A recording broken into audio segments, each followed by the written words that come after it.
Bismillahirrahmanirrahim. Assalamualaikum warahmatullahi wabarakatuh. Perkenalkan, nama saya Erlangga Saputra. Saya dari kelas MPI 5F. Pada kali ini saya akan menjelaskan materi mengenai manajemen strategi yang telah didiskusikan kemarin. Ada beberapa materi dan untuk selanjutnya bersyukur kita panjatkan kehadirat Allah Subhanahu wa Ta'ala yang telah memberikan kita nikmat kesehatan sehingga kita masih diberi kesempatan untuk melaksanakan tugas video ini yang diberikan oleh dosen pembimbing mata kuliah manajemen strategi dalam pendidikan. Ya, langsung saja pembahasan yang poin pertama, yaitu mengenai konsep manajemen strategi. Manajemen strategi adalah serangkaian keputusan dan tindakan mendasar pikiran manajemen tertinggi yang diaplikasikan oleh semua anggota atau suatu organisasi demi terwujudnya tujuan organisasi. Nah, proses manajemen strategi melibatkan analisis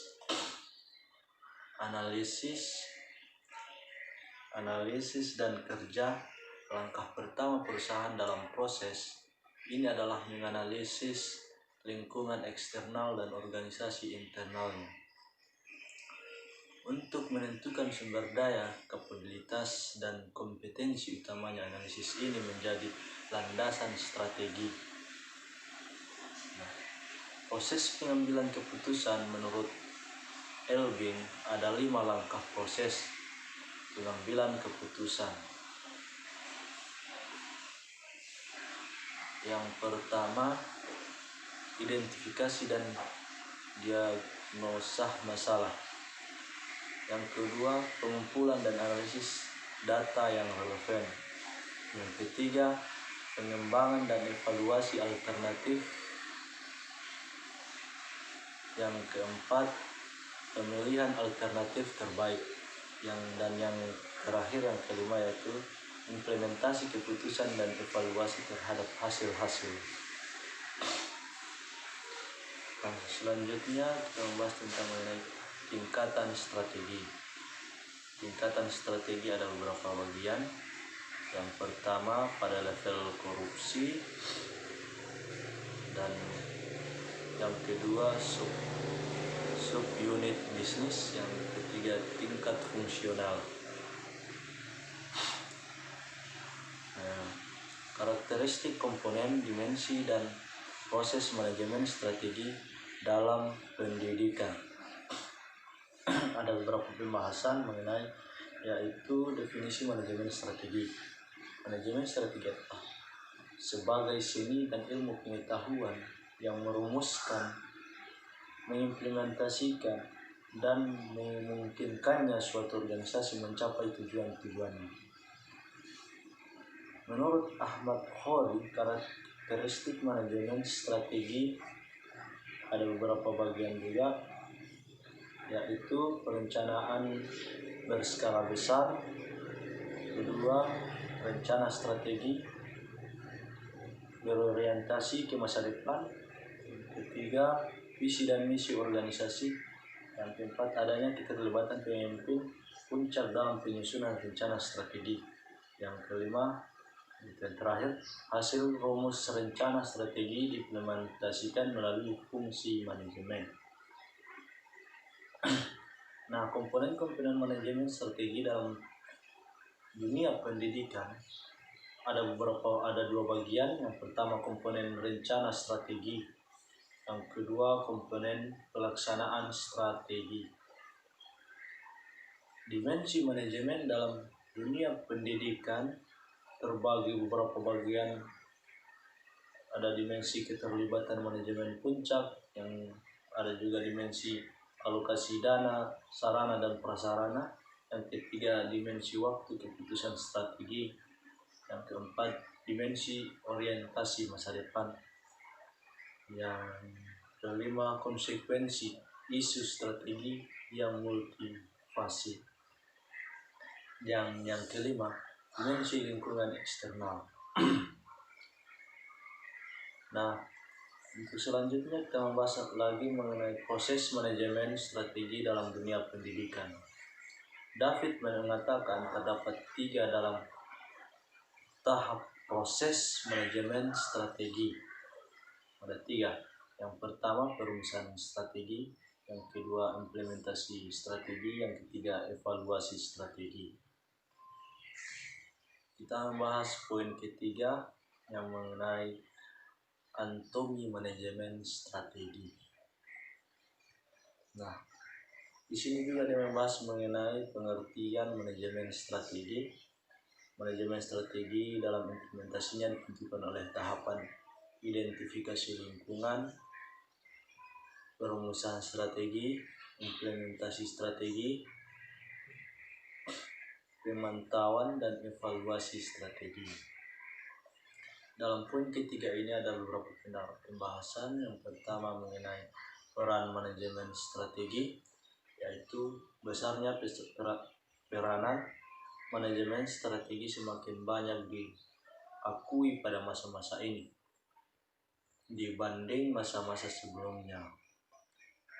Dalam perekonomian global yang memungkinkan pergerakan barang dan jasa secara bebas di antara berbagai negara, perusahaan-perusahaan terus ditantang untuk semakin kompetitif.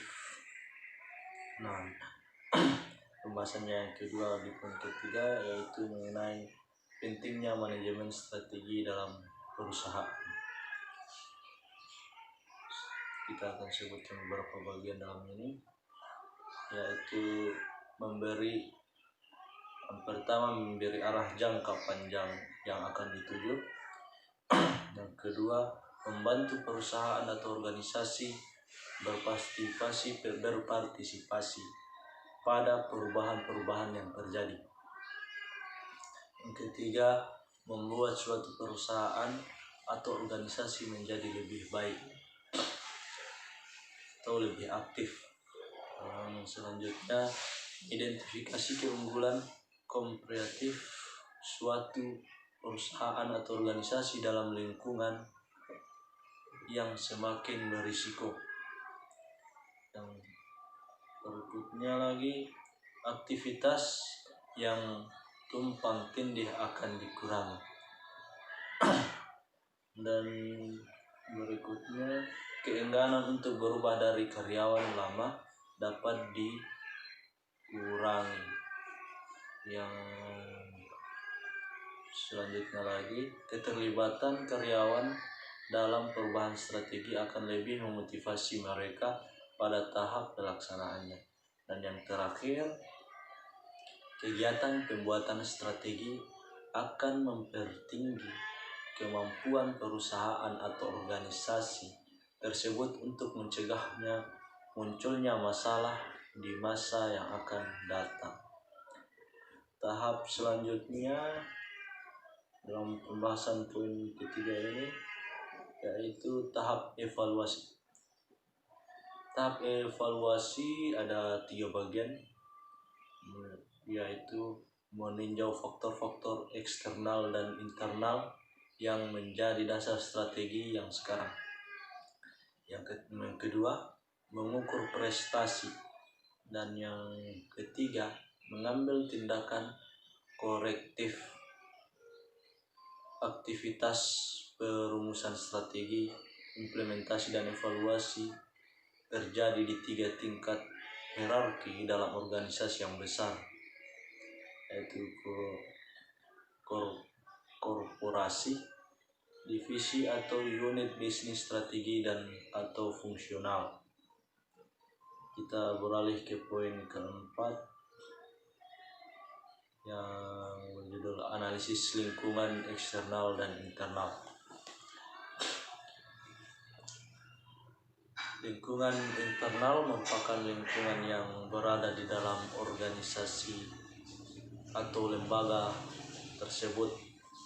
Faktor-faktor lingkungan internal ada 4 bagian. Yang pertama, visi misi, sasaran dan tujuan organisasi. Yang kedua, strategi pencapaian tujuan. Yang ketiga, sifat jenis kegiatan. Yang keempat, jenis teknologi yang digunakan. Lingkungan eksternal terdiri atas unsur-unsur di luar organisasi. Lembaga yang sebagian besar tak dapat dikendalikan dan berpengaruh dalam pembuatan keputusan oleh manajer.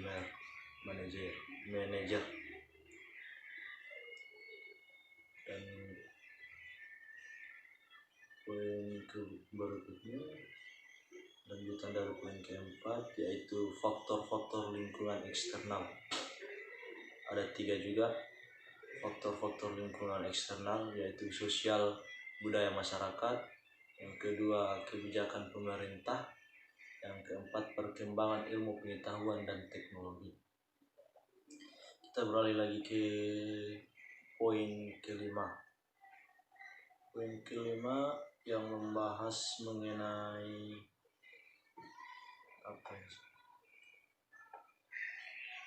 Poin kelima membahas mengenai perencanaan strategi pendidikan. Perencanaan strategi dalam pendidikan. Lingkungan yang kompetitif dalam dunia pendidikan. Agar sebuah lembaga pendidikan atau dalam hal ini sebuah sekolah mampu bersaing dengan sekolah-sekolah lainnya, maka jalan satu-satunya adalah dengan berusaha memaksimalkan mungkin meningkatkan mutu pendidikan di sekolah tersebut. Lebih lanjut dikatakan Usman bahwa manajemen peningkatan mutu memiliki prinsip. Yang pertama, peningkatan mutu harus dilaksanakan di sekolah. Yang kedua, peningkatan mutu dapat dilaksanakan dengan adanya kepemimpinan yang baik. Yang ketiga, peningkatan mutu harus didasarkan pada data fakta, baik sifat kualitatif maupun kuantitatif. Maksudnya, baik sifat kualitatif maupun kuantitatif. Dan yang keempat, peningkatan mutu harus memberdayakan dan melibatkan semua unsur yang ada di dalam sekolah. Dan kelima, peningkatan mutu memiliki tujuan bahwa sekolah dapat memberikan keputusan kepada peserta didik, orang tua, dan masyarakat. Dan kelima ini ada juga pembahasan mengenai strategi perencanaan pembiayaan dalam dunia pendidikan, yang membahas tentang pembiayaan dalam dunia pendidikan. Terlebih dahulu membahas mengenai perencanaan strategis. Perencanaan strategis adalah instrumen kepemimpinan dan suatu proses sebagai suatu proses yang menentukan apa yang dikehendaki suatu organisasi di masa depan dan bagaimana usaha untuk mencapainya. Suatu proses yang menjelaskan sarana dan menjelaskan sasaran, seperti juga ditegaskan oleh Stais dalam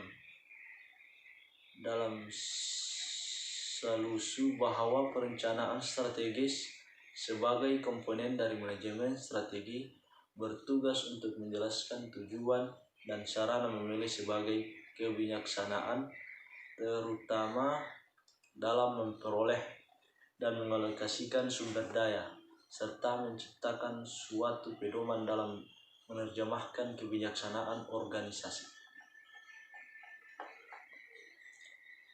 Diungkap oleh Salusu, ada mengatakan bahwa perencanaan strategi adalah suatu proses dalam membuat strategi atau yang menawarkan metode untuk memformulasikan memformulasikan sumber daya untuk mendukungnya, dan seantero unit kerja dan tingkatan dalam proses organisasi. Nah, kebijakan pemerintah terkait dengan pendidikan gratis membuat sekolah tak perlu lagi memikirkan tentang menghimpun dana dari orang tua dan masyarakat, tetapi di sisi lain menjadi gamang bagaimana mengembangkan program pendidikan sesuai keinginan masyarakat sebagai konsumer. Sekolah dapat menentukan strategi perencanaan pembiayaan yang tepat untuk memenuhi kebutuhan sekolah, termasuk siswa. Strategi pembiayaan yang dapat diterapkan untuk melaksanakan proses pendidikan yang sesuai dengan kebutuhan belajar peserta didik. Kita masuk pada poin berikutnya, yaitu pembahasan mengenai analisis teori-teori manajemen yang terdapat dalam dunia pendidikan. Manajemen strategis merupakan proses atau rangkaian kegiatan pengambilan keputusan yang bersifat mendasar dan menyeluruh disertai penetapan cara melaksanakannya, yang dibuat oleh pemimpin dan diimplementasikan oleh seluruh jajaran di dalam suatu organisasi untuk mencapai tujuan. Adapun tujuan manajemen strategi, yang pertama, memberikan arahan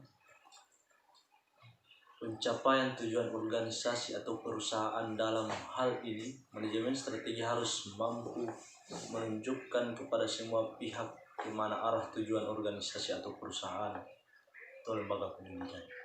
Karena arah yang jelas akan dapat dijadikan landasan untuk pengendalian dan mengevaluasi keberhasilan. Itu poin tujuan strategi yang pertama. Tujuan yang kedua yaitu membantu memikirkan kepentingan beberapa pihak. Organisasi atau perusahaan harus mempertemukan kebutuhan sebagai pihak pemasok, karyawan, pemegang saham, pihak perbankan, dan masyarakat luas lainnya yang memegang peranan terhadap sukses atau segalanya atau gagalnya perusahaan. Nah, tujuan yang ketiga yaitu mengatasi setiap perubahan kembali secara merata. Manajemen strategi memungkinkan eksekutif puncak untuk mengantisipasi perubahan dan menyiapkan pedoman dan pengendalian sehingga dapat memperluas kerangka waktu atau berpikir mereka perspektif dan memahami kontribusi yang baik untuk hari ini dan hari esok. Dengan demikian, perencanaan strategi harus menganalisis faktor-faktor strategi perusahaan, kekuatan, kelemahan, peluang, dan ancaman. Dalam kondisi yang ada saat ini disebut dengan analisis situasi. Model yang paling populer untuk analisis situasi adalah analisis SWOT atau SWOT. Nah, kita masuk lagi pembahasan selanjutnya mengenai implementasi manajemen perubahan strategi dalam pendidikan. Pertama, mengenai model manajemen strategi pendidikan. Manajemen strategi pendidikan berawal dari mengidentifikasi visi lembaga pendidikan atau sekolah yang sudah ada. Visi, tujuan, dan strategi adalah titik awal yang logis untuk manajemen strategi, karena situasi sekarang, lembaga pendidikan, dan kondisi dapat menghalangi strategi tertentu dan bukan mungkin mendikte tindakan tertentu. berbagai kemungkinan formulasi dan implementasi strategi. Ya, ada beberapa bagian. Yang poin A, sukses adalah hasil yang paling diinginkan oleh sekolah terjadi pada saat sekolah mampu melakukan formulasi strategi sekaligus mampu mengimplementasikannya secara baik. Poin B, roulette situasi, di mana strategi yang diformulasikan sesungguhnya kurang baik, akan tetapi hasilnya yang didapat tidak terlalu mengecewakan karena sekolah mampu mengimplementasikan strateginya dengan baik. Yang poin C, trouble situasi, di mana strategi perusahaan sebenarnya diformulasikan dengan baik, namun strategi tersebut kacau dan tidak optimal karena manajemen pendidikan tidak mengimplementasikannya dengan baik.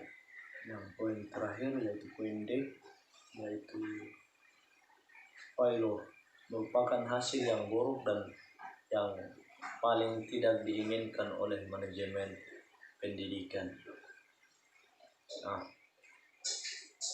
selanjutnya proses implementasi strategi, yang menganalisa perubahan tahap pertama dalam proses implementasi strategi.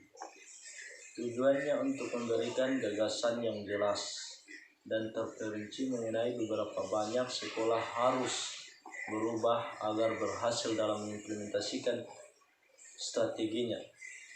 Analisis struktur organisasi, alasan utama mengapa perubahan dalam strategi memerlukan bahkan mengharuskan perubahan struktur organisasi, yaitu struktur biasanya menjelaskan tentang bagaimana kebijaksanaan akan disusun.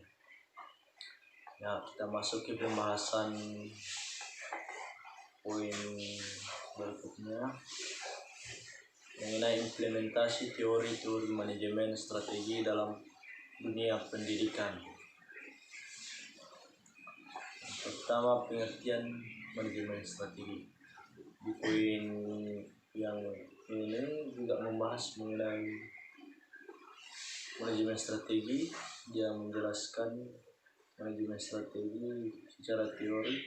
Wellen dan Unger menjelaskan bahwa manajemen strategi merupakan serangkaian keputusan dan tindakan manajerial yang dihasilkan dari proses formulasi dan implementasi rencana dengan tujuan mencapai keunggulan kompetitif.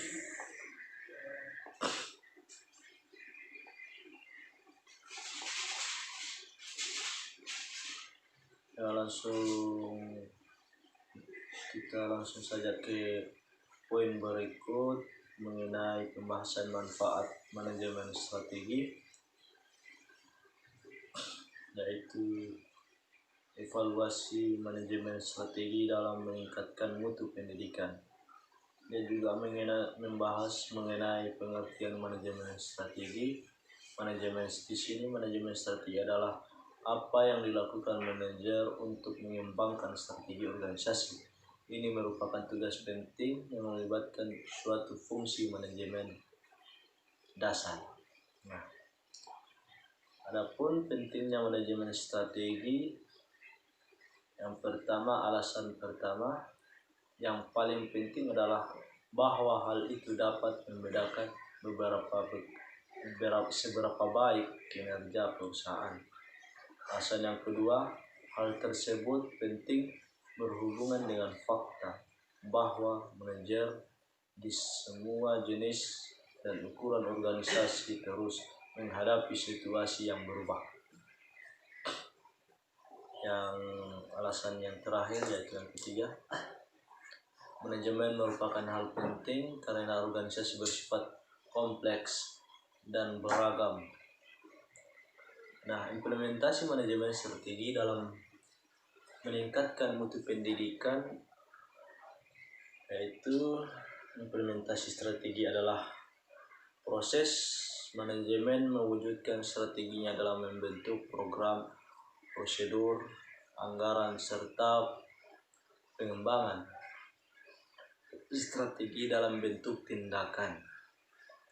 Visi merupakan suatu proses yang menggambarkan serangkaian kegiatan perencanaan dan penetapan sarana sekolah atau bukan sarana ya, sasaran sekolah secara formal, dan misi adalah alasan keberadaan suatu lembaga. Evaluasi strategi dalam meningkatkan mutu pendidikan. Evaluasi manajemen strategi pada pendidikan telah dilakukan melalui beberapa agenda yang telah dibuat atau dirancang untuk mendapat ciri-ciri evaluasi pembelajaran.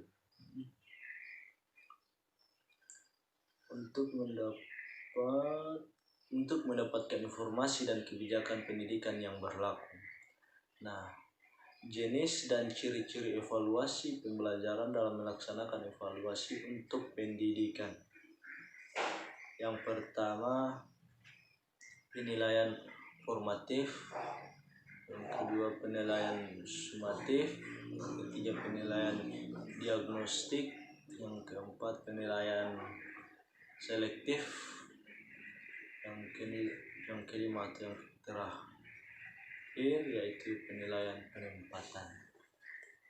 Nah, adapun prosedur atau tahapan evaluasi mutu pendidikan yaitu menyusun rencana evaluasi hasil belajar, menghimpun data, melakukan verifikasi data, mengolah dan menganalisis data, memberikan implementasi dan menarik kesimpulan, dan yang terakhir, tindak lanjut hasil evaluasi. Kita masuk pada poin tahap-tahap dalam manajemen strategi pendidikan.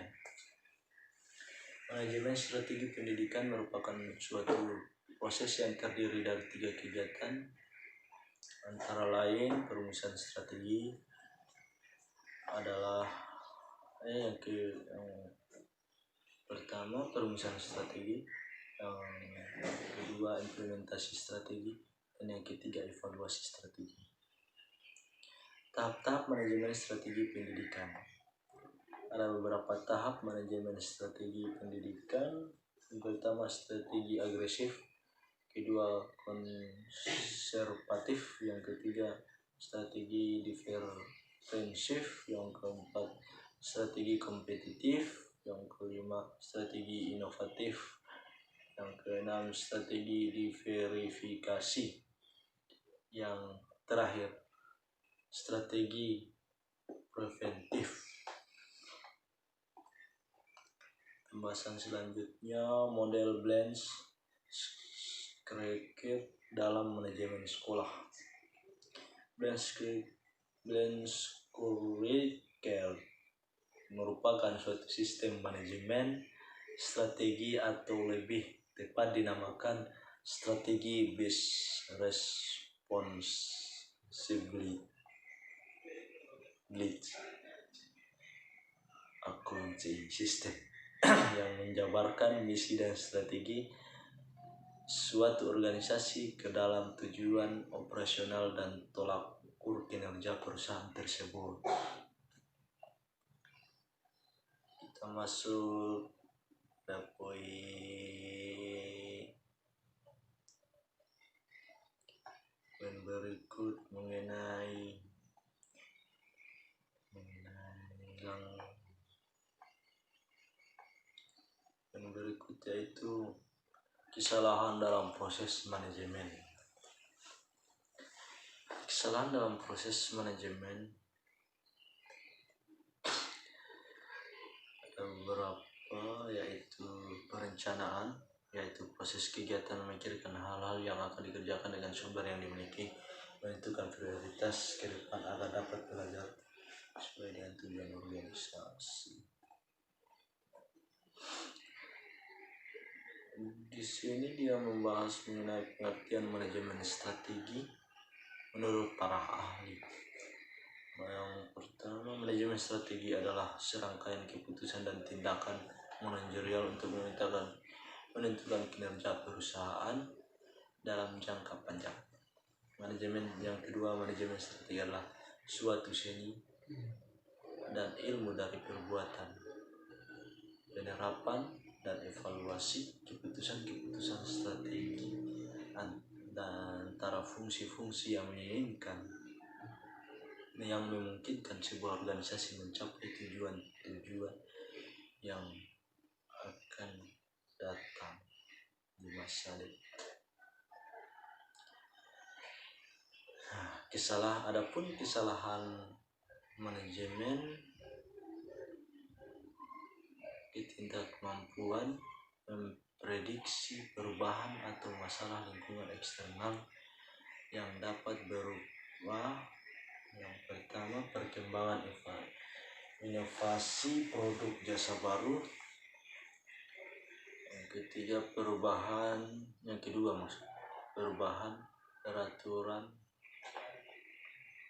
pemerintah. Yang ketiga, perubahan iklim. Yang keempat, kekurangan dan kelangkaan bahan baku. Yang kelima, perubahan preferensi dan selera konsumen. Dan yang terakhir, yang kelima, yaitu kehadiran pesaing baru atau perubahan kemampuan untuk bersaing. Ya, kita masuk lagi pada pembahasan berikutnya, yaitu mengenai tujuan manajemen strategi dalam pendidikan. Kita membahas mengenai evaluasi konsep manajemen strategi dulu. Rencana strategi. Evaluasi konsep strategi yang membahas mengenai rencana strategi yang telah dirumuskan oleh organisasi, berisi tentang pernyataan strategi yang siap dilaksanakan dalam rangkaian mencapai tujuan utama organisasi. Manajemen strategi dipandang suatu evaluasi manajemen karena dua alasan, yaitu pertama, strategi sebagai rencana besar organisasi untuk mengatasi tantangan saat ini dan sekaligus mencapai keberhasilan visi dan misi organisasi di masa yang akan datang. Yang kedua, organisasi menerapkan manajemen strategi untuk menjawab perubahan dunia dalam rangka meningkatkan kemampuan daya saing untuk meraih keberhasilan di masa-masa mendatang. Adapun karakteristik manajemen strategi. Yang pertama, karakteristik manajemen strategi berdasarkan uraian mengenai konsep manajemen strategi di atas disimpulkan. Manajemen strategi adalah manajemen strategi diwujudkan dalam bentuk perencanaan berskala besar. Yang kedua, rencana strategi berorientasi ke masa depan. Yang ketiga, visi dan misi organisasi menjadi acuan dan penyusunan rencana strategi. Yang keempat, adanya keterlibatan pemimpin puncak dalam penyusunan rencana strategi. Dan yang kelima, hasil rumusan strategi diimplementasikan melalui fungsi manajemen. Kita masuk lagi pada poin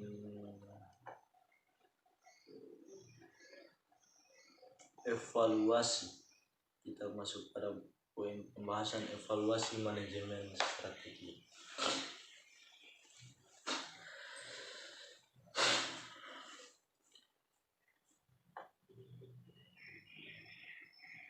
Pemikiran tokoh-tokoh manajemen strategi tahun 1960-an dapat disebut sebagai classical school of strategy thinking atau dikenal dengan planning approach to strategy management.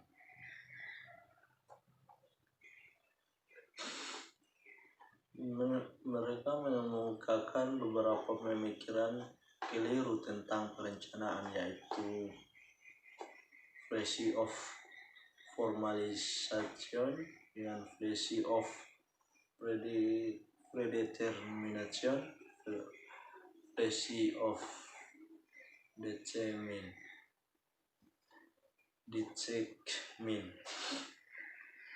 Nah, pembahasan pertama, perkembangan manajemen strategi pada tahun 1980 sampai tahun 2000-an.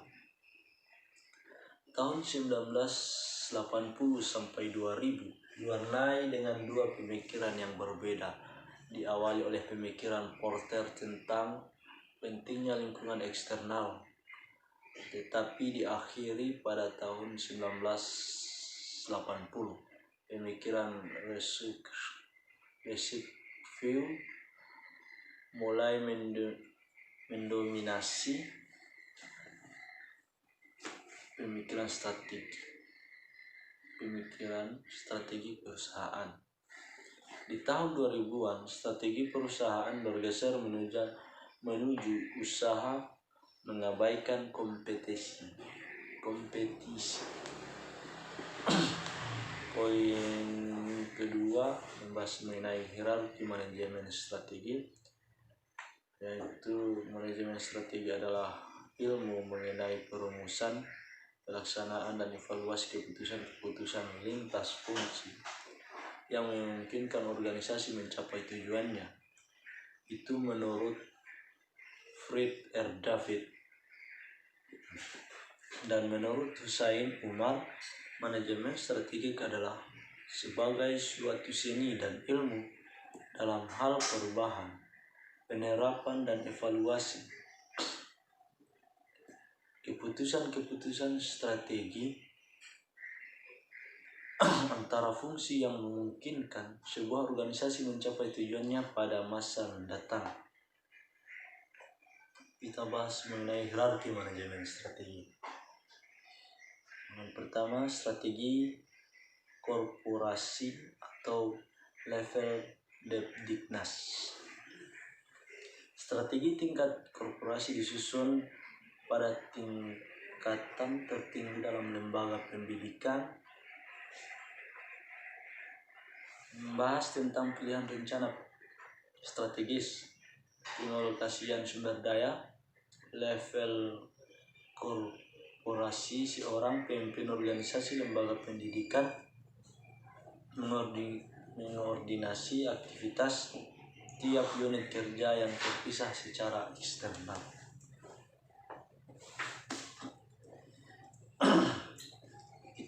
Yang ketiga, strategi tingkat bisnis dan level direktorat terkait di lingkungan Debdickness. Strategi tingkat bisnis memfokuskan pada cara sekolah dapat bersaing dengan sekolah lain sehingga dapat menjadi daya pendorong untuk terus meningkatkan mutu.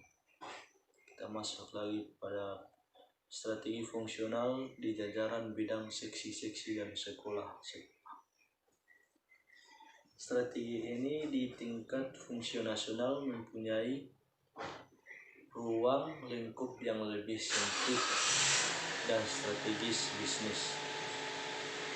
Strategi fungsional berhubungan dengan aktivitas bidang fungsional seperti strategi keuangan sekolah. Poin berikutnya, manajemen strategi sebagai suatu proses dalam pendidikan. Di sini juga membahas mengenai pengertian manajemen strategi, yang yaitu suatu pendidikan yang sistematis bagi suatu tanggung jawab manajemen mengondisikan organisasi ke posisi yang dipastikan mencapai tujuan dengan cara yang akan meyakinkan keberhasilan dan kelanjutan, membuat perusahaan atau sekolah mengamankan format yang mengejutkan.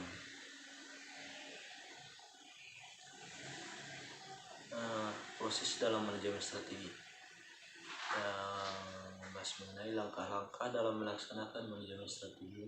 Ada 4 langkah, yaitu analisis potensi dan profil satuan pendidikan sekolah madrasah untuk mengidentifikasi kekuatan dan kelemahan. Yang kedua, analisis lingkungan untuk mengidentifikasi peluang dan ancaman dalam melaksanakan layanan jasa pendidikan.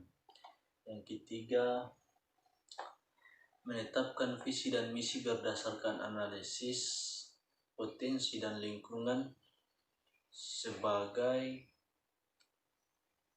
acuan dalam pengelolaan suatu pendidikan. Dan yang terakhir, yang keempat, menetapkan strategi yang diperlukan untuk meningkatkan kinerja sekolah dalam mencapai visi dan misi sekolah.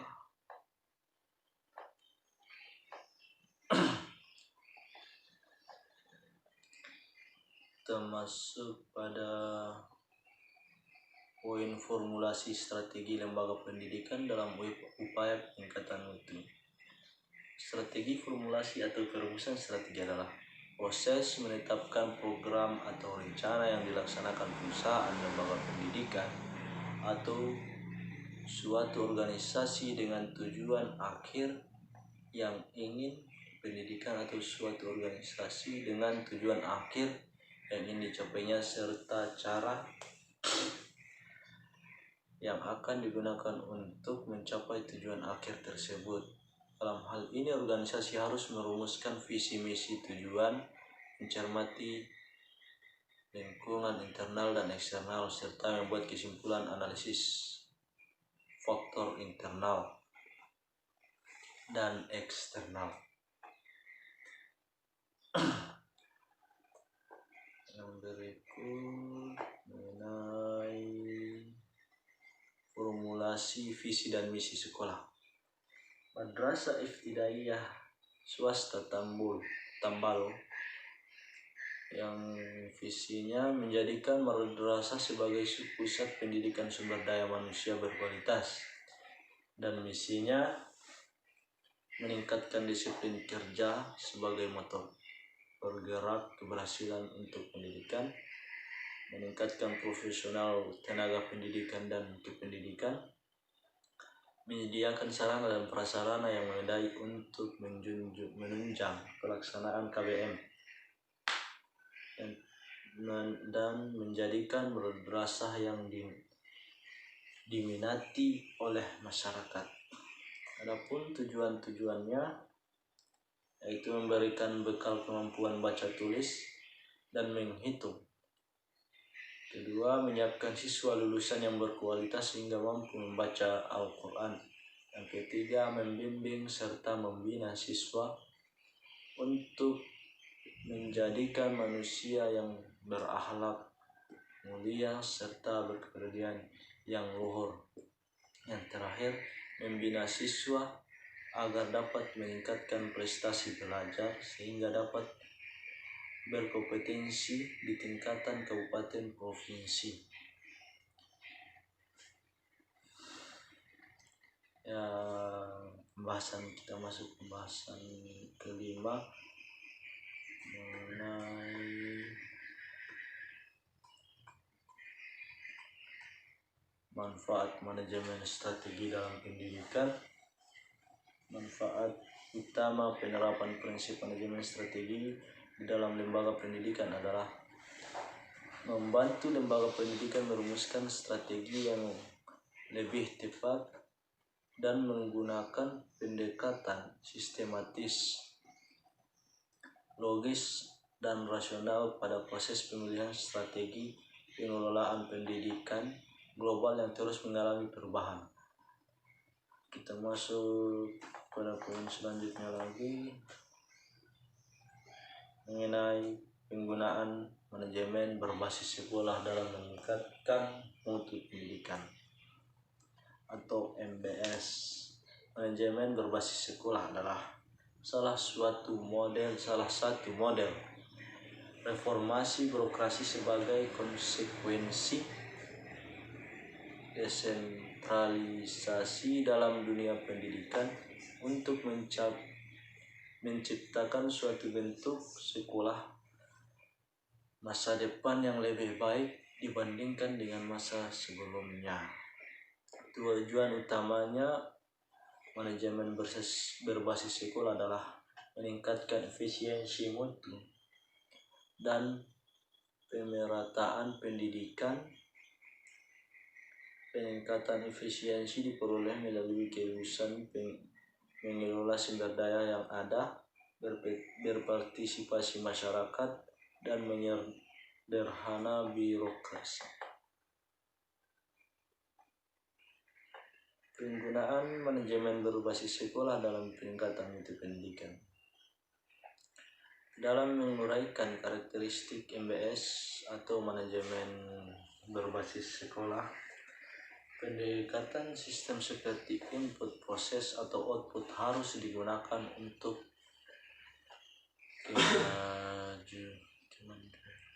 kemajuannya, karena sekolah merupakan sebuah sistem sehingga penguraian karakteristik MBS berdasarkan pada input, proses, dan output. Untuk mendukung terlaksananya penerapan manajemen berbasis sekolah, diperlukan adanya kerjasama dengan masyarakat melalui Dewan Komite Sekolah atau madrasah dengan melibatkan semua unsur stakeholder pendidikan seperti kelompok orang tua atau kelompok pengusaha dan masyarakat. Kita masuk pada pembahasan yang terakhir, yaitu mengenai pembahasan perumusan visi dan misi dalam pendidikan. Sebelum membahas poin tersebut, kita jelaskan dulu pengertian visi, yang dimana visi merupakan gambaran tentang masa depan, sedangkan misi disusun sebagai kelanjutan dan visi dari visi, dan pada intinya adalah sebagai pengembangan strategi dan aktivitas dalam suatu organisasi. Adapun rumusan visi dan misi pendidikan dengan dasar visi dan misi pendidikan nasional sesuai Undang-Undang Nomor 20 Tahun 2003 tentang Sistem Pendidikan Nasional, maka pada poin ini akan dibahas tentang perumusan dan visi pendidikan untuk aplikasi dalam kegiatan perencanaan pendidikan. Merumuskan visi pendidikan. Yang pertama, visi bukanlah fakta melainkan gambaran pandangan ideal masa depan yang ingin diwujudkan. Yang kedua, visi dapat memberikan arahan atau dorongan anggota organisasi untuk menunjukkan kinerjanya yang baik. Yang ketiga, dapat menimbulkan inspirasi dan siap menghadapi tantangan. Yang keempat, menjembatani masa kini dan masa yang akan datang. Yang kelima, gambaran yang realistik dan kredibel dengan masa depan yang menarik. Yang terakhir, yang kelima, sifatnya tidak statis dan tidak untuk selamanya.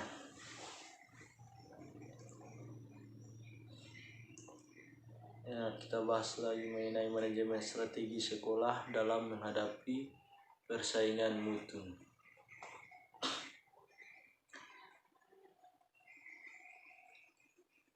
Pertama, manajemen strategi suatu seni dan ilmu dari perbuatan, penerapan, dan evaluasi keputusan-keputusan strategi antara fungsi-fungsi yang memungkinkan sebuah organisasi mencapai tujuan-tujuan yang masa yang akan datang. Manajemen strategi sekolah sebagai proses perencanaan, pengarahan, pengorganisasian, dan pengendalian sebagai keputusan dan tindakan strategi sekolah dengan tujuan untuk keunggulan kompetitif. Keuntungan manajemen strategi sekolah.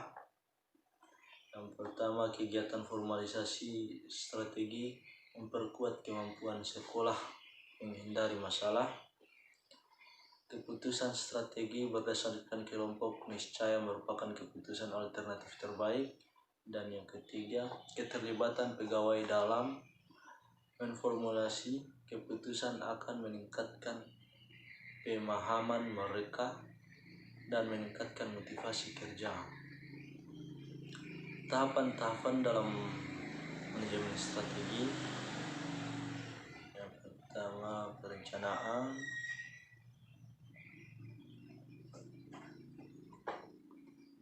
Yang kedua,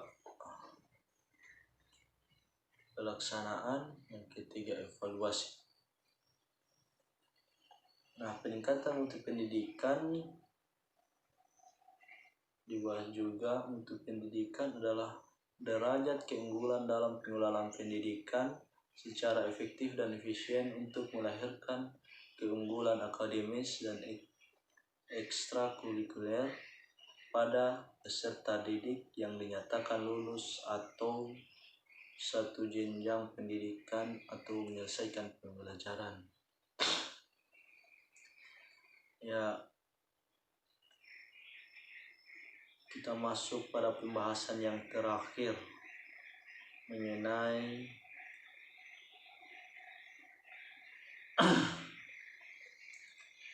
komponen mutu pendidikan. Adapun komponen mutu pendidikan terbagi menjadi 4 bagian. Yang pertama, kes 8 dan motivasi siswa. Kedua, kemampuan guru profesional dan kerjasama dalam organisasi sekolah. Yang ketiga, kurikulum meliputi relevansi, isi, dan operasional proses pembelajaran. Dan yang keempat atau yang terakhir, sarana dan prasarana meliputi kecakupan dan keefektifan dalam mendukung proses pembelajaran. Ya, itulah pembahasan dari materi-materi yang membahas mengenai manajemen strategi dalam mata kuliah manajemen strategi dalam pendidikan. Mohon maaf atas kekurangannya. Kurangnya mohon maaf. Assalamualaikum warahmatullahi wabarakatuh.